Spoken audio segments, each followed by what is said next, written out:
কুড়িগ্রামের সাইট সেভার্স এর সহযোগিতায় জেলা একীভূত চক্ষু সেবার কর্মসূচির স্টেক হোল্ডারদের সমন্বয় সভা অনুষ্ঠিত হয়েছে। 10 জুন সোমবার কুড়িগ্রাম জেলা শহরের এফার্ট কার্যালয়ের কনফারেন্স রুমে অলিপুর মরিয়ম চক্ষু হাসপাতাল ও সিডিডি এর যৌথ আয়োজনে সাইট সেভার্স এর সহযোগিতায় প্রতিবন্ধী নারী, বয়স্ক মানুষ, জাতিগত, সংখ্যালঘু এবং অন্যান্য প্রান্তিক গোষ্ঠীর সাথে কাজ করে এমন এনজিওগুলির সাথে স্টেক হোল্ডারদের সমন্বয় সভা অনুষ্ঠিত হয়েছে।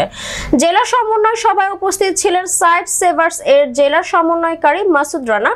অলিপুর মরিয়ম চক্ষু হাসপাতালের general manager Khandakar Mustahid Alam, CDD কারিগরি সমন্বয়কারী ইফতেখারুল হাসান, সাইট সেভার্স এর সহকারী প্রোগ্রাম সমন্বয়কারী অরবিন্দ রায়, প্রতিবন্ধী সেবা ও সাহায্য কেন্দ্রের কনসালটেন্ট আরিফুর রহমান আরিফ, RDRS বাংলাদেশের programme coordinator Tapan Kumar Shah, ESDO project coordinator Arun Chandra Adhikari, handicap international field coordinator Panchushi Pal, নারী সংস্থার নির্বাহী পরিচালক ফরিদা ইয়াসমিন, ব্রাকের জেলা প্রতিনিধি ফাহিদ রহমান, MJSKS এর সহকারী পরিচালক অমল কুমার মজুমদার,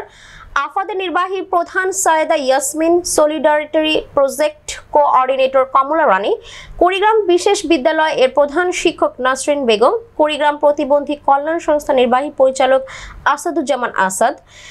দাসিয়ার ছড়া অটিস্টিক প্রতিবন্ধী বিদ্যালয়ের সভাপতি তৈব আলী, কুড়িগ্রাম DPOD পরিচালক ফজলুল হক, স্বর্ণচূড়া সার্বিক গ্রাম উন্নয়ন সংস্থার চেয়ারম্যান দুলাল বস,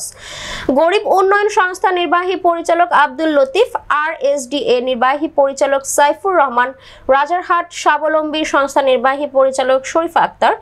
একতা সংস্থার চেয়ারম্যান রুবেল আলম মণ্ডল, উপজেলা রবিদাস সম্প্রদায় সংস্থার সাধারণ সম্পাদক Sushanta Rabidas, CDD field coordinator Mithila Datta প্রমুখ। যাতায়াতের ব্যবস্থাটা আপনাদেরকে বাড়াতে হবে, তাহলে আমরা আরো অনেক প্রতিবন্ধী ব্যক্তিরা এটার সঙ্গে আগ্রহ করবে এবং তারা অপারেশন